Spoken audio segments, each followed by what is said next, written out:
अभी हम लोग चंपारण में हैं और मेरे गांव जो महानवा डुमरी है वहां पे जो है मनोज तिवारी भैया जाने वाले हैं। दिल्ली के सांसद हैं, पूर्व प्रदेश अध्यक्ष हैं और बीजेपी के कदावर नेता है। अभी गाड़ी में है, साथ में है।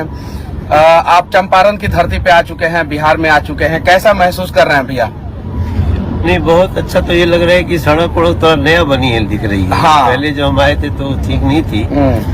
बाकी तो चंपारण की धरती तो जितना बार नमन किया जाए उतना ही धन्य होगा इंसान।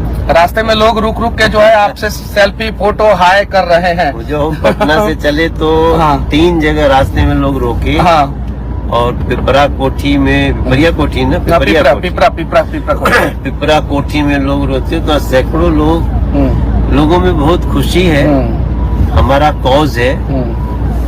देखो भाई मनीष बाबू, हम और दुनिया को बताना चाहते हैं, हम दमन के खिलाफ हैं। जो दमन मनीष के साथ हुआ है उसका हम उसको कंडेम करने के लिए आपके गांव चल रहे हैं।